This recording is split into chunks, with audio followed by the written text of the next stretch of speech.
கர்த்தருடைய பரிசுத்தமான நாமத்தினாலே இந்த சென்ற வாரம் முழுவதும் கர்த்தர் எந்த சேதம் இல்லாமல் நம்மளை பாதுகாத்து இந்த நாளிலே தேவனுடைய சமூகத்திலே நாம் அவரை தொழுது கொள்ளும்படிக்கு கர்த்தர் கொடுத்திருக்கிற கிருபை ரொம்பவும் பெரியது. எத்தனை பேர் அது ஆமா என்று உணர்கிறீர்கள்? ஒரு வாரம் முழுவதும் எந்த தீமையான செய்திகள் நம்மை அணுகவில்லை, எந்த துக்ககரமான காரியங்கள் நம்மை தொடவில்லை. கர்த்தர் நம்மளையும் நம்முடைய குடும்பத்தையும் சபையையும் நம்மளுடைய உடைமைகளையும் வேலியடைத்து பராமரித்திருக்கிறார். ஹல்லேலூயா, ஹல்லேலூயா. இன்றைக்கு நம்மளுடைய செய்தியின் தலைப்பு என்னவென்றால், தரிசனம், அழைப்பு, இணைப்பு. இந்த டோட்டல் ப்ராஜெக்டில் நான் இருக்கிறேனா? என்னை அழைத்த அழைப்பிலே நான் இருக்கிறேனா அல்லது அதை இழந்திருக்கிறேனா? என்னுடைய தரிசனத்திலே நான் தொடர்ந்து முன்னேறி கொண்டிருக்கிறேனா அல்லது என்னுடைய தரிசனத்தை நான் இழந்திருக்கிறேனா? என்னுடைய இணைப்பு பிதாவோடு கிறிஸ்து இயேசுவின் மூலமாக நான் இணைக்கப்பட்டிருக்கிறேன். அந்த இணைப்பில் இருக்கிறேனா இல்லையா? அதை தொடர்ந்து இன்றைக்கு சரி செய்ய கர்த்தருடைய ஆவியானவர் நம் மத்தியிலே அதை ரொம்ப எதிர்பார்த்து கேட்கிறார். கர்த்தருடைய பிள்ளைகளே, வாசிக்க கேட்கலாம் இந்த மாத வாக்குத்தத்தம். ஆமோஸ் 9:12 சீக்கிரமாக வாசிக்கலாம்.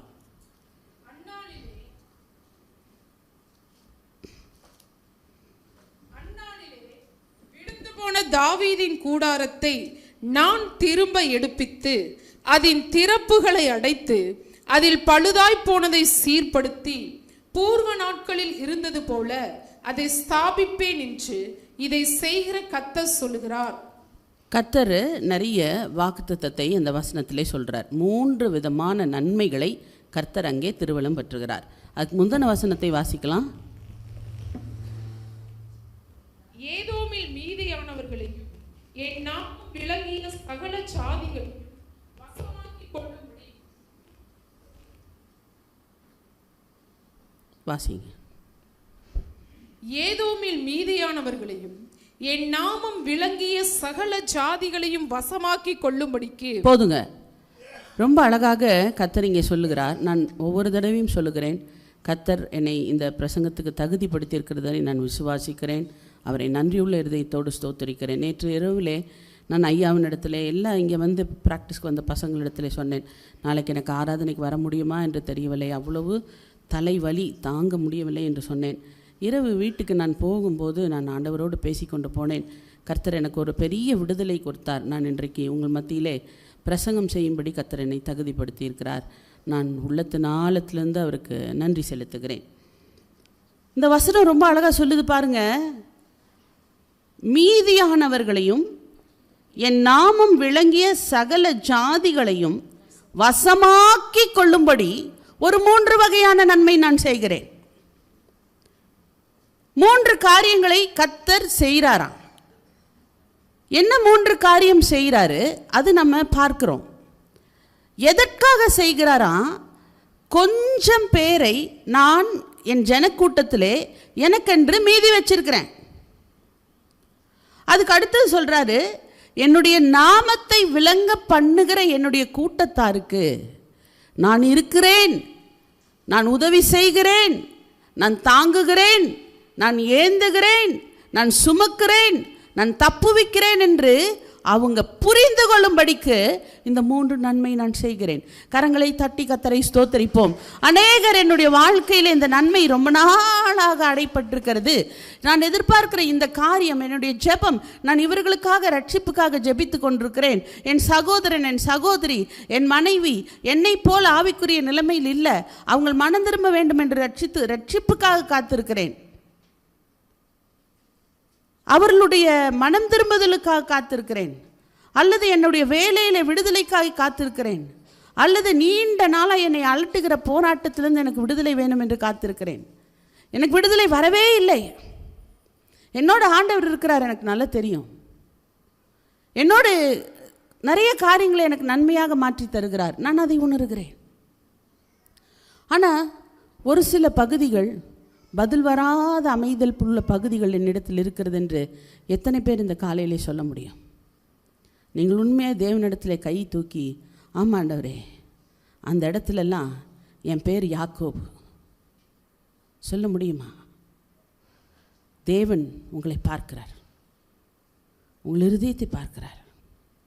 நிலை எனக்கு குறைவே இல்லைன்ற உங்களுக்கு இங்கே இடமில்லை. கர்த்தர் எதற்கு உங்களுக்கு?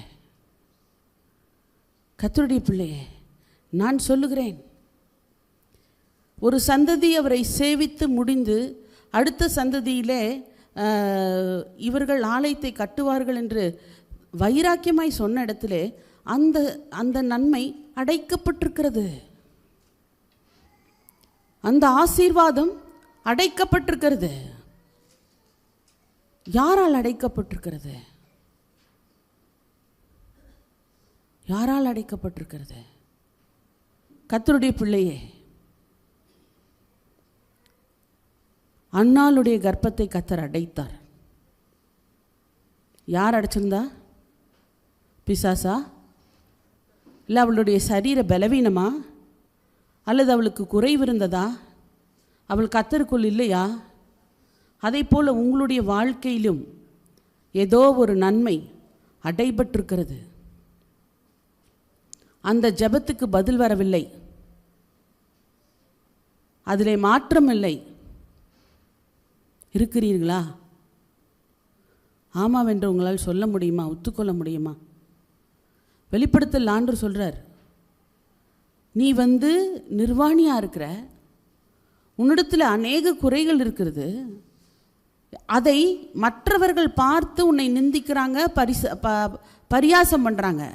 ஆனால் நீ என்ன உன்னை பற்றி சொல்கிறன்னா, நான் என்ன செய்கிறேன்னா, நான் நிறைவுள்ளவன், நான் பூர்த்தியாக்கப்பட்டவன், எனக்கு ஒரு குறைவில்லை என்று உன்னை அமைதிப்படுத்தி கொண்டிருக்கிற, உன்னை சாந்தப்படுத்தி கொண்டிருக்கிற, உன்னை ஒரு மாயைக்குள்ளே கொண்டு போயிருக்கிற எத்தனை பேர் இந்த காலை வேளையில் ஒத்துக்கொள்ளுகிறீர்கள்? எத்தனை பேர் ஒத்துக்கொள்ள முடியும்? கர்த்தருடைய பிள்ளையே, அழகாக வேதம் சொல்லுகிறது. அப்போஸ்தலர் 7ஆம் அதிகாரம் ரொம்ப பிடித்தமான ஒரு அதிகாரம். நீங்களும் நானும், கர்த்தர் சொல்றாரு, எனக்கும் பிதாவுக்கும் நடுவாக இருந்த, அவரிடத்தில் சேரவே முடியாதிருந்த அந்த தடை சுவரை கர்த்தராகிய இயேசு கிறிஸ்து இரத்தத்தை சிந்தி விலைக்கரையும் கொடுத்து, வேத தீர்க்கதரிசிகள் முன்னறிவித்து என்னென்ன காரியங்கள் எல்லாம் சொன்னார்களோ அவைகளை நிறைவேற்றி என்னையும் பிதாவையும் ஒன்றாக சேர்த்திருக்கிறார். அல்லேலூயா. அவர்கள் எப்படி இருக்கிறார்களோ, 3 நபர் ஆள் தத்துவமாக இருக்கிறது போல என்னையும் அவரோடு ஒன்றாக என்ன செய்திருக்கிறார்? சேர்த்திருக்கிறார். எபிரேயர் 5ஆம் அதிகாரத்திலே ஒரு சபை ஒரு மனிதனுக்கு எதற்கு என்றால், மனுஷனுக்கு தேவனுடைய காரியங்களை நிறைவேற்றி கொடுப்பதற்காக தான் ஒரு பிரதான ஆசாரியன் ஆண்டவர் அங்கே நியமிக்கிறார். வேற எதுக்கும் தேவையில்லை. வேற எதுக்கும் அவங்கள யூஸ் பண்ணுறதும் தப்பு. அது தேவையில்லாத பிரச்சனைகள் தான் என்ன செய்யும்? வரும். மனுஷன் தேவனோடு ஒப்புரவாக வேண்டிய காரியங்களுக்காக தான் ஒரு ஊழியக்காரனை கர்த்தர் நியமிக்கிறார். இப்போ ஒரு கேள்வி கேட்கிறேன், நீங்கள் யார்? நான் யார்? என் மேலே தேவ சித்தம் என்ன? என் மேலே தேவனுடைய திட்டம் என்ன? நான் அனலாக இருக்கிறேனா? நான் குளிராக இருக்கிறேனா? என்னை யாரோடு இணைத்திருக்கிறார்? என்றைக்காவது உட்கார்ந்து இந்த 10 நாட்களை எடுத்துக்கொள்ளுங்கள், மற்ற நாளை விட்டுருங்க. இல்லை இந்த வாரத்தை எடுத்துக்கொள்ளுங்க. யோசித்து பார்த்தீர்களா? உங்களுடைய ஜெபம் அதுக்கு அடுத்ததாக இருந்ததா? ஆண்டவரே, என்னுடைய தரிசனத்திலே நான் நிற்கும்படி உதவி செய்யும். என் பிள்ளையின் மேலே இப்படிப்பட்ட திட்டத்தை நீர் வைத்திருக்கிறீர், அந்த திட்டத்திலே என் மகனோ என் மகளோ நிலைத்து நிற்கும்படிக்கு எனக்கு உதவி செய்யும். அதுக்கேற்றபடி வேதம் சொல்லுகிறது, சிம்சோனுடைய பெற்றோர் அந்த குழந்தையை இப்படி வளர்க்க வேண்டும் என்று அந்த தூதன் சொன்னது போலவே என்ன செஞ்சாங்களாம்? வளர்த்தாங்க. மனோவா தம்பதியினர் தங்களுக்கு கிடைக்கப் போகிற அந்த குழந்தையை எப்படி வளர்க்க வேண்டும் என்று தூதனிடத்தில் கேட்கிறார்கள். ஏன் இவைகளை செய்தார்கள்? நான் எப்படி என் பிள்ளையை வளர்க்கிறேன்? நான் எப்படி என் குமாரனிடத்தில் நடந்து கொள்ளுகிறேன்? நான் எப்படி என் மனைவியின் இடத்துல காட்சி அளிக்கிறேன்? பிள்ளையே, தெளிவாக கர்த்தர் சொல்லுகிறார், உன் தரிசனத்துக்கு விலகி, தரிசனம் இங்கே இருக்கிறது, உங்களுடைய அழைப்பு இங்கே இருக்கிறது, உங்களுடைய இணைக்கப்பட்ட இணைப்பு இங்கே இருக்கிறது, நீங்கள் அதற்கு நேர் எதிர்ப்புறமாய் ஓடிக்கொண்டிருக்கிறீர்கள். அல்லேலூயா, அல்லேலூயா. இருக்கிறீர்களா? இருக்கிறீர்களா? ஆவியானவர் இந்த காலை வேளையில் சொல்கிறாரு, நீ ஒரு காரியத்திலே இருக்கிற, அதனுடைய நன்மை தான் அனுபவிக்கிற. உன்னை நான் அழைத்து வந்த தரிசனத்திலே நீ நிற்கல, அதனால எனக்கு பிரயோஜனம் ஒன்றுமில்லை. நான் உன்னை பிதாவோடு நான் உங்களிடத்தில் வருகிறேன். கவனமாய் கேளுங்கள். பிதாவோடு நான் உன்னை இணைத்திருக்கிறேன், அதனால் எனக்கு என்ன பிரயோஜனம்? உனக்கு கிடைத்த அழைப்பை நான் மாற பண்ணுகிறதே கிடையாது. அழைத்த அழைப்பும் தெரிந்து கொள்ளுதலும் என்றைக்குமே மாறுறதில்ல. அந்த அழைப்பை விட்டு நீ வேற ஏதோ காரியத்தை துரத்திட்டு போகிற, எனக்கு என்ன பிரயோஜனம்? கண்ணீரோடு இந்த காலை வேளையிலே கர்த்தராகிய இயேசு கிறிஸ்து உங்களிடத்தில் பேசிக்கொண்டிருக்கிறார்.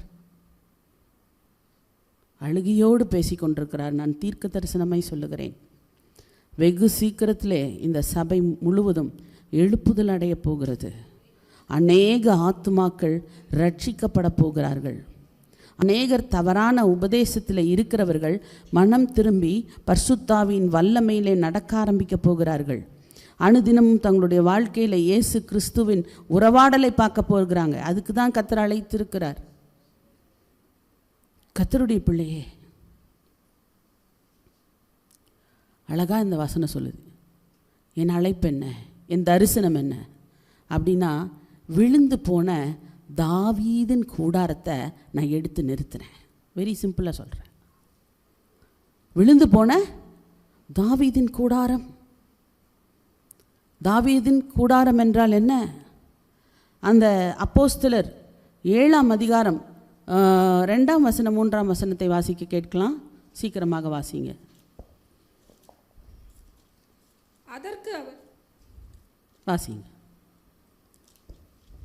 அதற்கு அவன், சகோதரரே, பிதாக்களே, கேளுங்கள்.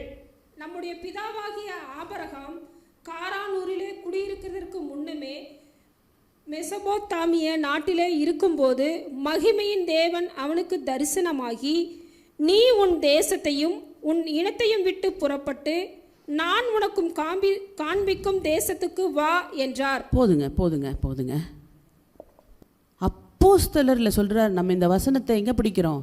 ஆதியாகமத்தில் படிச்சுட்டு அதோடு முடிச்சுக்கிறோம். அப்போஸ்தலரில் சொல்கிறாரு, நம்முடைய பிதாவாகிய ஆபிரகாமை புறஜாதி தேசத்திலிருந்து கூப்பிட்டாரு. என்ன சொன்னார் தெரியுமா? உன் தேசத்தையும் உன் இனத்தையும் உன் ஜனத்தையும் விட்டுட்டு என்ன நான் உனக்கு காண்பிக்கிற இடத்துக்கு நீ வா. நாம் ரட்சிக்கப்பட்ட புதுசிலே அவைகளெல்லாம் செய்து கிறிஸ்து இயேசுவை ஏற்றுக்கொண்டோம்.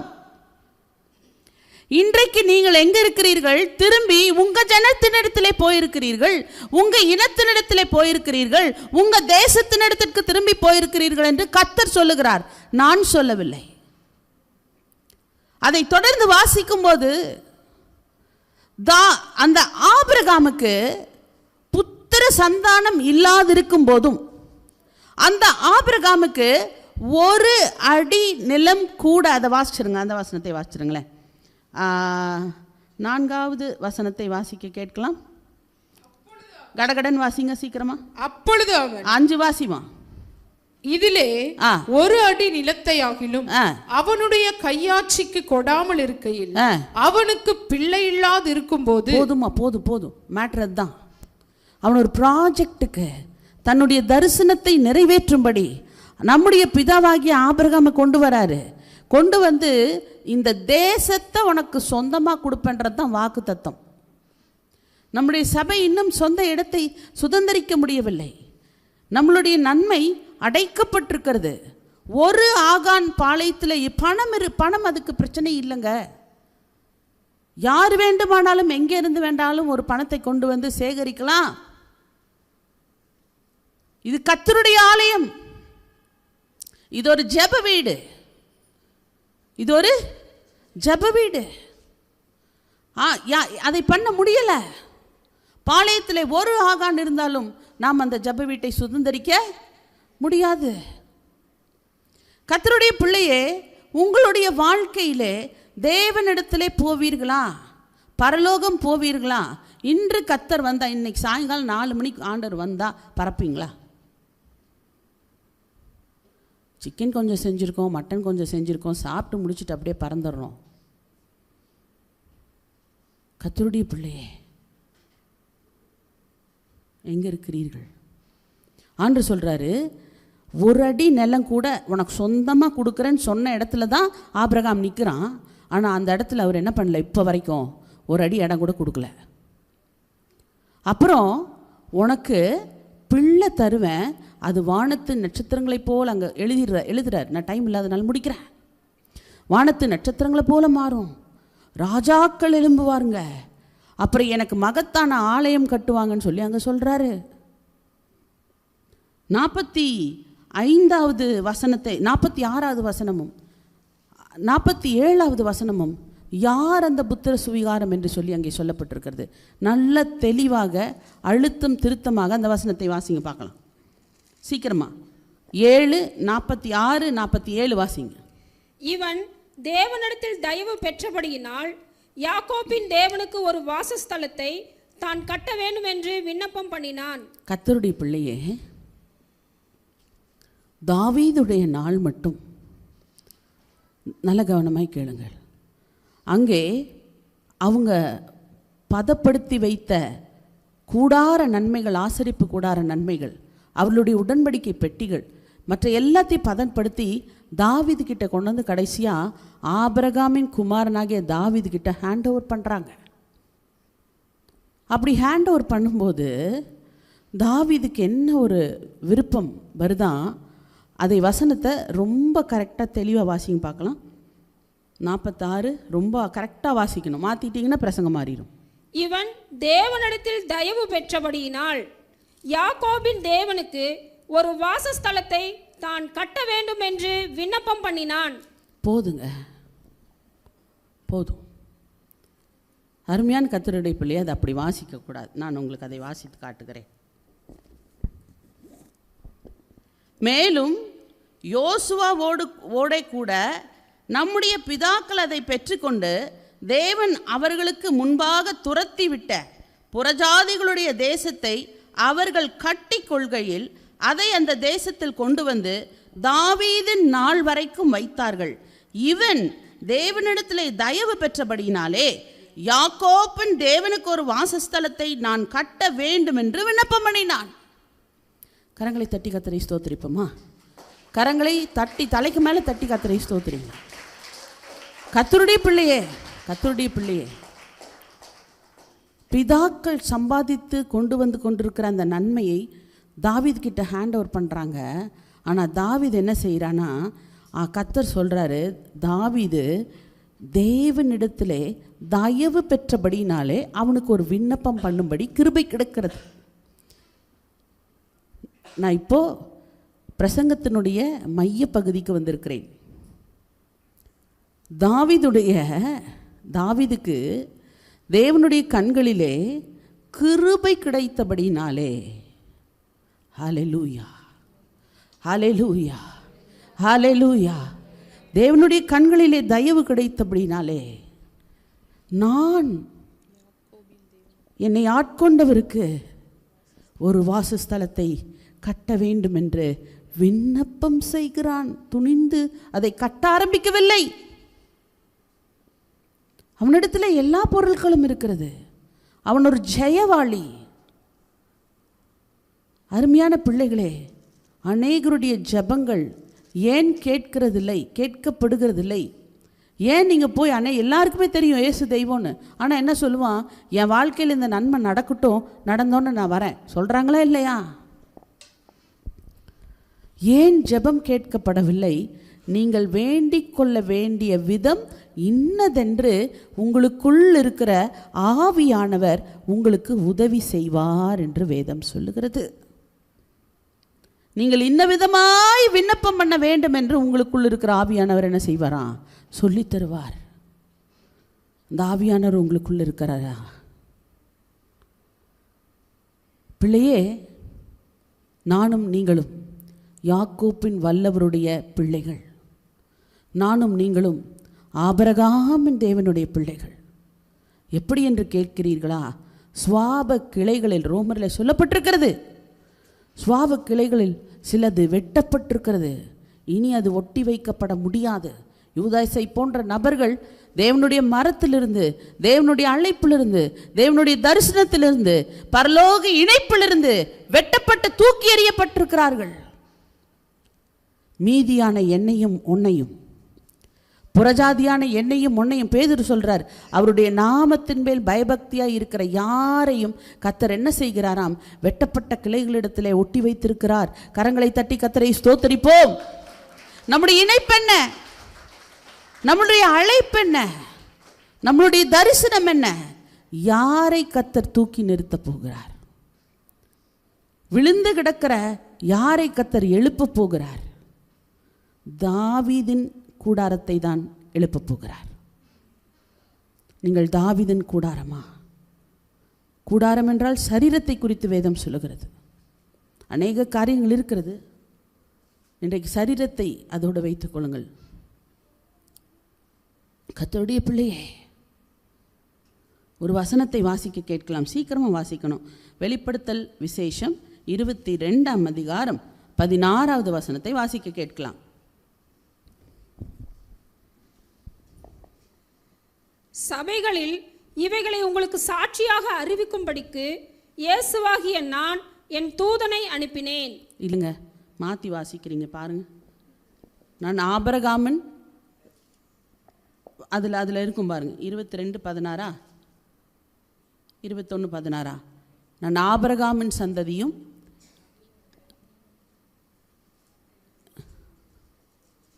சரி. வெளிப்படுத்தல் 22:16 சொல்லப்பட்டிருக்கிறது. அதை யாராவது எடுத்தீங்கன்னா வாசிச்சிருங்க. அந்த வசனம் ஆண்டவர் சொல்கிறாரு, நான் ஆபிரகாமின், தாவீதின் வேரும், தாவீதின் ஆபிரகாமின் சந்ததியும், தாவீதின் வேரும், யாக்கோப்பின், அது அங்கே முற்பிதாக்களை எல்லாத்தையும் அதில் அட்ரஸ் பண்ணுறார். அட்ரஸ் பண்ணி ஆண்டவர் என்ன சொல்கிறாரு? நான் அவர்களே காணாமல் போன வந்தவர்களை மீட்டு கொள்ளும்படி தான் நான் வந்துட்டேன். கர்த்தருடைய ப்ராஜெக்ட் என்ன தெரியுமா? இயேசு கிறிஸ்து யார் தெரியுமா? தாவீதின் வேரில் வந்தவன் தான் நானுன்னு சொல்கிறார். அந்த வெளிப்படுத்தலில் அந்த இடத்துல சொல்கிறார், நான் தாவீதின் சந்ததியும் தாவீதின் வேருமா இருக்கிறேன்னு சொல்கிறார். என்னையும் உங்களையும் கிறிஸ்து இயேசுவின் மூலியமாய், இந்த தாவீதின் வேர் மூலியமாக தான் ஆண்டவர் கொண்டு போய் அந்த வேர் எப்படியா முளைச்சிக்கும். கவனமாக இருக்கிறீர்களா? எடுத்துட்டீங்களா? வாசிங்க. சபைகளில் இவைகளை உங்களுக்கு சாட்சியாக அறிவிக்கும்படிக்கு இயேசுவாகிய நான் என் தூதனை அனுப்பினேன். நான் தாவீதின் வேரும் சந்ததியும் பிரகாசமுள்ள விடிவெள்ளி நட்சத்திரமாய் இருக்கிறேன். கரங்களை தலைக்கு மேல தட்டணும். கரங்களை தலைக்கு மேல தட்டணும். ஏன் தெரியுமா? நீங்க யாரு? நீங்க யாரு? விசுவாசியா? சொல்லுங்க வாயத்திறந்து. நான் தாவீதின் வேராயிருக்கிறேன். நான் தாவீதின் சந்ததியாக இருக்கிறேன். என்னை உலகம் அசிங்கமாக பேசலாங்க, உலகம் வேண்டான்னு சொல்லலாங்க, உலகம் எனக்கு தகுதி இல்லைன்னு சொல்லலாம். ஆனால் இந்த கிறிஸ்து இயேசு என்னை தேடி வந்து இந்த தாவீதின் வேரோடு, இந்த தாவீதின் சந்ததியோடு, யாக்கோப்பின் வல்லவரோடு, பிதாவோடு என்னை ஐக்கியமாக்கி இருக்கிறார். புரிந்திருக்கிறதா இதுவரைக்கும் பிரசங்கம்? இதுவரைக்கும் புரிந்திருக்கிறதா? பிள்ளையே, நீ விழுந்து போயிருக்கிற. இந்த தரிசனத்திலிருந்து நம்முடைய கண்கள் என்னைக்கோ லோத்தை போல மாறிவிட்டது. என்னைக்கோ லோத்தன் மனைவி போல் மாறிவிட்டது. சிம்சோன் மேலே கர்த்தர் அந்த பலனை கொடுத்தது எதுக்கு? அவனுக்கு மறுமனையாட்டிகளையும் மனைவிகளையும் உண்டாக்கி கொள்ளவா? கர்த்தருடைய பிள்ளையே, இஸ்ரவேல் ஜனத்தை மீட்கும்படியாக தான் கர்த்தர் சிம்சோனுக்கு அவ்வளோ பெரிய வல்லமை கொடுத்திருந்தார். இன்னைக்கு என்னையும் உங்களையும் தன்னுடைய வேலை செய்வேன் என்று நம்பி கர்த்தர் என்ன செய்தாரா? இந்த தாவீதின் வேறிடத்திலே என்னை ஒட்ட வைத்திருக்கிறார். அவரே அதில் தான் ஒட்டியிருக்கேன்னு சொல்கிறாரு. உங்களுடைய எண்ணம் எப்படி இருக்கிறது? உங்களுடைய தரிசனம் என்றால் ஒரு ப்ராஜெக்ட், ஒரு டார்கெட், ஒரு அச்சீவ்மெண்ட் எதில் இருக்குது? ரோமரில் சொல்கிறாரு, நீ என்ன பண்ணிட்ட? என்னோட மகிமையை அழிவுள்ள மனுஷர்கள், இன்றைக்கு கணவனுக்கு மனைவி விக்கிரகமாய் மாறிக்கொண்டிருக்கிறாள், மனைவிக்கு பிள்ளைகள் விக்கிரகமாய் மாறிக்கொண்டிருக்கிறார்கள். மனைவிமாருக்கு கணவன் கூட ரொம்ப ப்ரெஷஸ் கிடையாது. இன்றைக்கி அந்த காலத்தில் மனைவிமாருக்கு கணவன் தான் ப்ரெஷஸ், இன்றைக்கி அதெல்லாம் கிடையாது. பிள்ளைகள் அது தவறல்ல. கர்த்தருடைய பிள்ளையே, எல்லாவற்றுக்கும் மேலே உங்களுக்கு யார் அதிகமாய் வந்து நிற்க வேண்டும்? யாருடைய தரிசனத்தில் நீங்கள் பிடிக்கப்பட்டிருக்கிறீர்கள்? தாவீதுக்கு உண்டான எண்ணம், தாவீதுக்கு உண்டான விருப்பம், அந்த விண்ணப்பத்திற்கு சொந்தக்காரர்களாய் நானும் நீங்களும் இருக்கிறோம். புரிகிறதா இது வரைக்கும்? தாவீது என்ன விண்ணப்பம் பண்ணினான்? நான் உமக்கு ஒரு வாசஸ்தலத்தை கட்ட வேண்டும். இப்போது ஆண்டவர் சொல்கிறாரு, நீ அதை செய்ய முடியாது. 47 வாசிங்களேன். அப்போஸ்தலர் 7:47. சாலமோனோ அவருக்கு ஆலயத்தை கட்டினான். தாவீது அவ்வளவு வாஞ்சித்தான். தாவீதுக்கு அதை கர்த்தர் அருளவில்லை. சாலமோன் தேவனுடைய ஆலயத்தை கட்டினான். உங்கள் தலை மேலே கை வச்சு சொல்லுங்கள், சாலமோனுக்கு கொடுத்த அபிஷேகத்தை கர்த்தர் எனக்கு கொடுத்திருக்கிறார். நான் தான் இந்த ஆலயத்தை கட்ட வேண்டும். இந்த ஆலயத்துக்கு நான் தான் ஒரு தூணை போடணும். நான் தான் முடியலன்னு நினைக்க வேண்டாம்.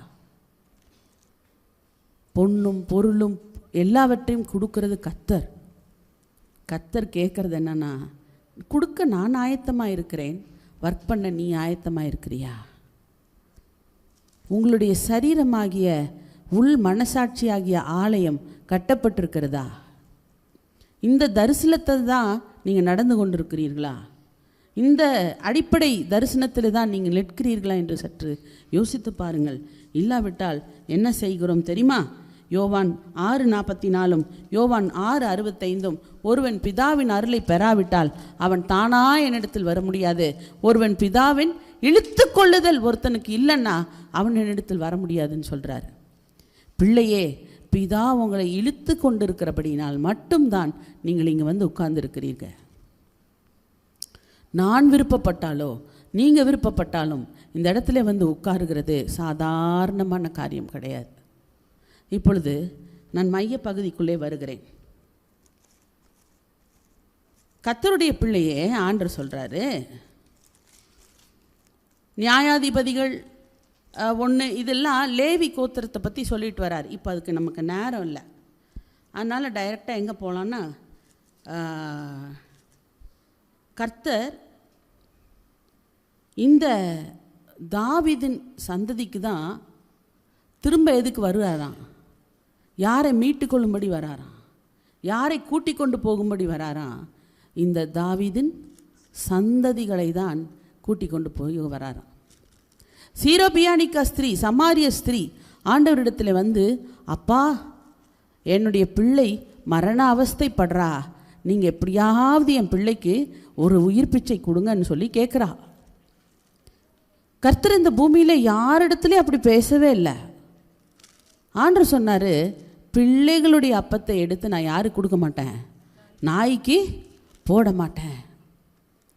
ஆனால் அவ்வளோ சொல்கிறா, அப்பா மேஜையிலேருந்து உங்கள் பிள்ளைங்க நன்மைகளை தவற விடுகிறார்கள். நம்ம யாருன்னு அந்த சீரோபியானிக்க ஸ்திரீ ஈஸியாக டிஸ்கிரைப் பண்ணிட்டு போயிட்டாங்க. புரியுதா நான் சொல்கிறது? மேஜையில் உட்காந்து சாப்பிடும்போது நிறைய நன்மைகளை கீழே உழுக்காட்டுறாங்க. அந்த உளுந்த நன்மையில், அந்த உளுந்து போன இடத்துல, அவங்க வேண்டான்னு தூக்கி விசிற இடத்துல என்னை வந்து ஒட்ட வச்சிருங்க. என் பிள்ளை பிழைச்சிக்கும், என் பிள்ளை காப்பாற்றப்படும்.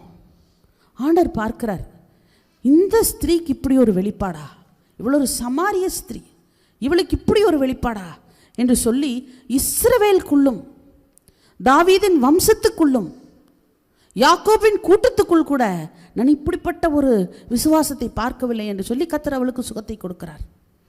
இப்பொழுது அன்னாள் இடத்தில் வருகிறேன். வருஷந்தோறும் அந்த ஆலயத்துக்கு போயிருக்கிறாங்க. கன்னாளுடைய கர்ப்பத்தை அடைத்தது கர்த்தர். அநேக நன்மைகள் இன்றைக்கு உங்களுக்கு வராது இருக்கிறதா? இந்த காரியத்தில் பதில் வராது இருக்கிறதா? நம்மளுடைய சபைக்கும் இன்னும் சரியான ஒரு இடத்தை பார்க்க முடியவில்லையா? நம்மை அடைத்து வைத்திருக்கிறது யாருங்க?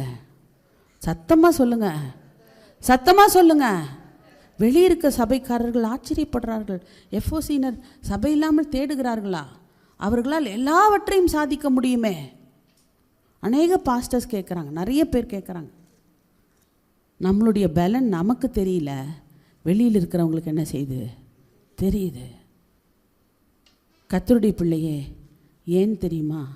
அன்னாள் அவ்வளோ நாள் பெனினால் திட்டினதுக்கு தான் அழுதாங்க.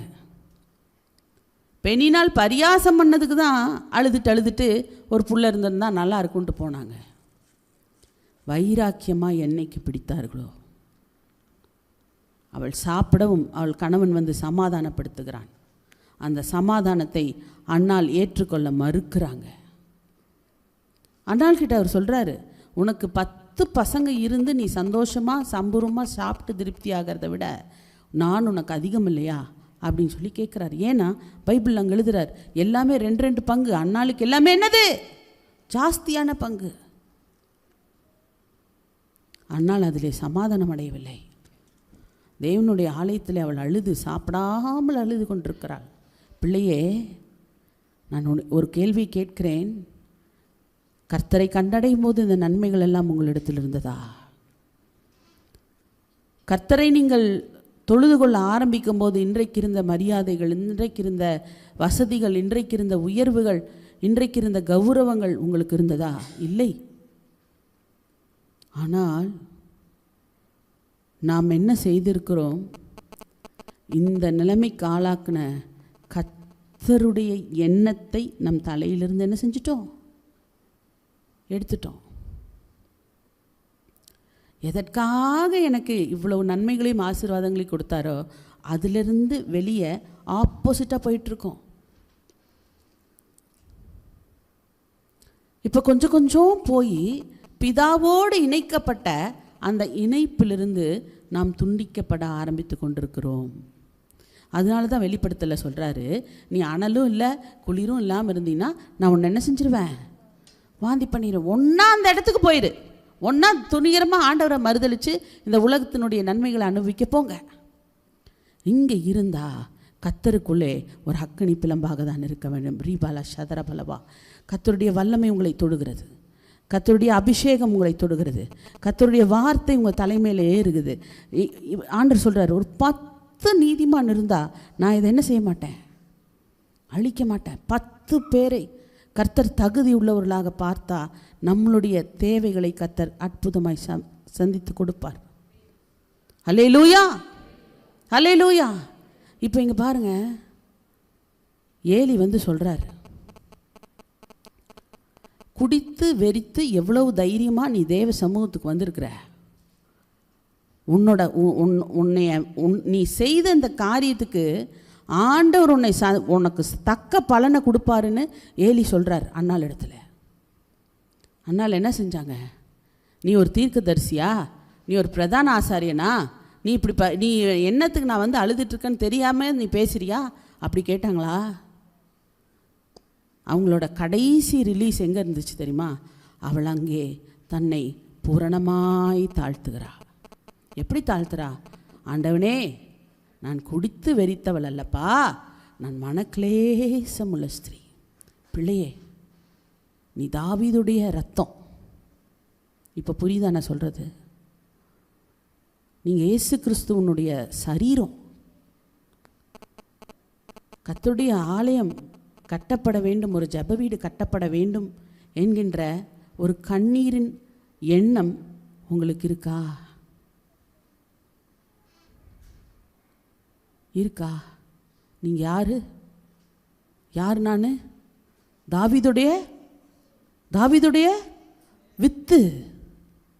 நான் சொல்கிறது உங்களுக்கு புரியுதா? நான் தாவீதுடைய வித்து, இயேசு கிறிஸ்துவனுடைய சரீரம், அந்த பிதாவினுடைய ஜீவன். இது எதற்கு ஓடிக்கொண்டிருக்கிறது என்றால், எனக்கு ஒரு ஆலயம் எதற்கு கேட்டான் என்று நான் பின்னாடி சொல்கிறேன்.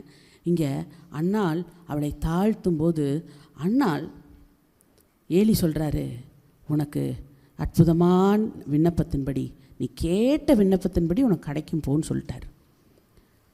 கர்த்தருடைய பிள்ளையே, அடைக்கப்பட்ட அந்த கர்ப்பம் எப்பொழுது திறக்கப்பட்டது தெரியுமா? கரெக்டான ஜெபம் பண்ணுறாங்க. அவளுக்கு அங்கே பணம் தேவைப்படல, அவளுக்கு அங்கே மெடிக்கல் எய்டு தேவைப்படல, அவளுடைய கர்ப்பத்துக்கு ஒரு ட்ரீட்மெண்ட் தேவைப்படலை. அவளுக்கு தேவைப்பட்டது ஆண்டவருக்கு என்ன வேணுமோ அதை கொடுக்குறேன்னு சொல்லும்போது அவளுடைய கர்ப்பம் அடைக்கப்பட்டதை கர்த்தர் திறந்தார். கரங்களை தட்டி கர்த்தரை ஸ்தோத்திரிப்போம். கரங்களை தட்டி கர்த்தரை ஸ்தோத்திரிப்போம்.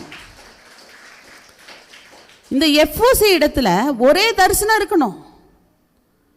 இந்த எஃப்ஓசியினர் இடத்துல ஒரே மனம் இருக்கணும். இருதயத்திலே ஒவ்வொரு விசுவாசிகளோடு பிரிந்திருக்கிறோம். ஒருத்தர் அன்பு கூறாம ஆண்டவருடைய சரீரத்தில் எப்படி இருக்க முடியும்? அந்த பகை, வெறுப்பு, வைராக்கியம் எல்லாவற்றையும் தூக்கி போட்டு இந்த தரிசனத்துக்காக நான் இணைந்து கொள்கிறேன் என்கின்ற எண்ணம் உங்களுக்கு இருக்க வேண்டும். மன்னித்து மகா பிரபுவாக வேண்டியதில்லை. நான் யாரு? தாவீதுடைய ரத்தம்.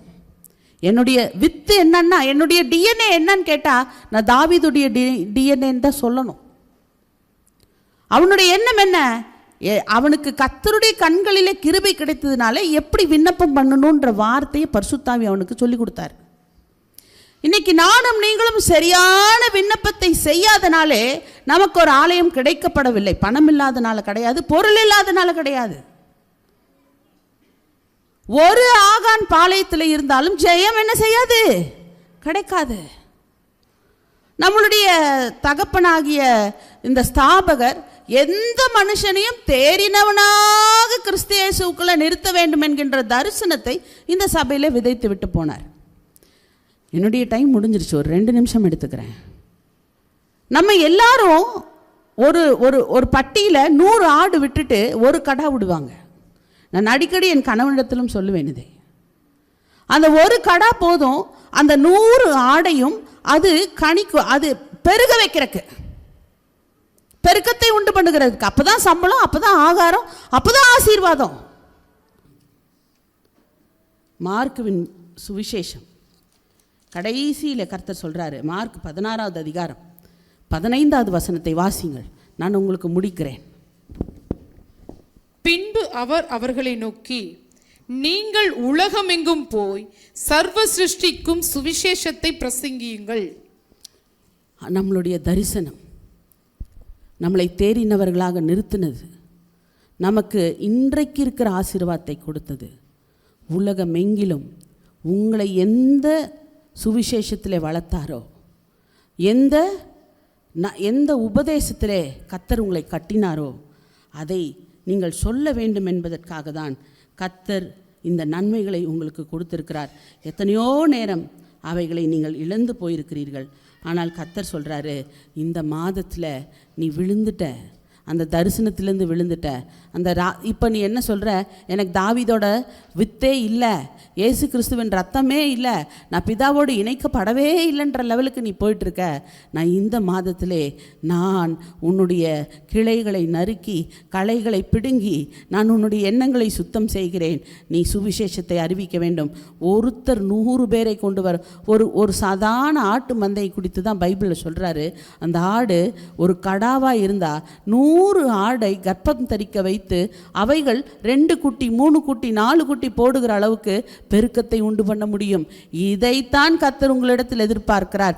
நீங்கள் பொருள் கொடுக்க வேண்டும், காசு கொடுக்க வேண்டும் என்று. அவர் காசு இல்லாதவர் அல்ல. நீங்கள் என்ன தரிசனம், என்ன விண்ணப்பத்தை செய்ய வேண்டும் என்று கர்த்தரிடத்தில் கேளுங்கள். அப்பா, என்னுடைய எண்ணம் என்னவாக இருக்க வேண்டும், நான் என்ன விண்ணப்பத்தை செய்ய வேண்டும், அதன்படி என்னை நடத்துங்கள் என்று சொல்லலாமா? கண்களை மூடி எழுந்திருக்கலாம். கண்களை மூடி இந்த செய்தி என்னோடு பேசிச்சு நான் உமக்கு ஒப்பு கொடுக்கிறேன் என்று சொல்லுகிறவர்கள், கர்த்தர் உங்களை அபிஷேகத்தினாலே, ஆவியானவருடைய நன்மையினாலே, ஆவியானவருடைய உணர்வுள்ள கிரியைகளினாலே, புதிதாக்குதலினாலே உங்களை நிரப்பப் போகிறார். ஓ, தந்தையை விட்ட பின்பு தவிடுதான் ஆகாரமோ, மனம் கசந்து நொந்தே கண்ணீரை துடைத்திடுமே. எல்லாரும் சொல்லலாமா? நான் உண்மை விட்டுட்டு தவிடு சாப்பிட்டுட்டு இருக்கிறப்பா, சின்ன சின்ன நன்மைகளில் என்னை திருப்தியாக்கி கொண்டிருக்கிறேன். நான் உலகம் முழுசும் அறியப்பட வேண்டிய ஒரு நபர், என் பிள்ளை உலகம் முழுவதும் அறியப்பட வேண்டிய ஒரு பிள்ளை நீர் எனக்கு கொடுத்திருக்கிறீர். ஆனால் என்னுடைய பார்வை, என்னுடைய இருதயம் இருளடைந்திருக்கிறது. எனக்கு உம்முடைய வெளிச்சத்தினால் நிரப்புங்கள் என்று சொல்லி கண்ணீரோடு பாரத்தோடு இந்த பாடலை தெரிந்தவர்கள் என்னோடு பாடுங்க. உங்கள் இருதயத்தை கர்த்தர் சமூகத்தில் ஊற்றும் போது நீங்கள் நினையாத அந்த அபிஷேகம் உங்கள் மேல் வந்து இறங்கும். கள்ளனாயினும் நான் நீர் பெற்ற பிள்ளையல்லோ, கள்ளனு கருள் செய்தவா, தள்ளாதி சிலுவை நாதா, கள்ளனு கருள் செய்தவா. பாடடி, தள்ளிராதீங்க, தள்ளிராதீங்கப்பா, எங்களை தள்ளிராதீங்க. பாவத்தின் பாரத்தினால் தவித்திடும் பாவி என்னை, நின் கிருபை பிரவாகத்தால். கிருபை தாங்க ஆண்டவரே, மந்தைக்கு கிருபை தாங்க ஆண்டவரே. நீர் உயிர் மீட்சியை தாரும் ஆண்டவரே, ஒரு எழுப்புதலை தாரும். யாருடைய ரத்தம் என்பதை சிந்தித்துக் கொள்ள கிருபை தாரும். யாருடைய மாமிசம் என்பதை சிந்தித்துக் கொள்ள கிருபை தாரும். யாருடைய DNA என்று சிந்தித்துக் கொள்ள கிருபை தருவீராக. ரீபா லாஷியார பலவா. தந்தையை விட்ட பின்பு தவிடுதான் ஆகாரமோ, மனம் கசந்து நொந்தேன் கண்ணீரை. அப்பா, நான் ஒரு ஆகானா, எனக்கு என்ன ஜெபம் செய்ய வேண்டும் என்று ஆவியானவர் என்னிடத்தில் பேசுங்கள் என்று சொல்லுங்கள். கண்ணீரை துடைத்திடுமே. ரொம்ப அருமையான வசனம் இது, ஒரு உண்மையான பாடல். தந்தை தாய் தாமார் எல்லாம் என்னை கைவிடுவார்கள், சாகும் நாளில் தாங்குவார், நீரல்லால் யாரும் இல்லை என்று பக்தன் பாடுகிறான். யாரோ ஒருவர் இப்படி தங்களை மாற்றிக்கொண்டது நிமித்தம்தான் இன்றைக்கு இயேசுவை நானும் நீங்களும் அறிந்திருக்கிறோம். இன்னும் அநேகர் இருக்கிறார்கள், இயேசு தெய்வம் என்று தெரியும், ஆனால் அவரை உணர முடியவில்லை. என்னுடைய கிரியைகள், எனக்குள்ள இருக்கிற ஜீவ நதி, எனக்குள்ள இருக்கிற அந்த அக்கினி அபிஷேகம் அவர்களை பற்றி பிடிக்கும்படி என்னை நான் இப்பொழுது ஒப்பு கொடுக்க போகிறேன் என்று சொல்லி கரங்களை தட்டி, ஆண்டவரே எனக்கு மேல் இறங்கும், என் மேல் இறங்கும், என் மேல் இறங்கும் என்று சொல்லுங்கள். கர்த்தர் உங்களை ஆசீர்வதிப்பார்.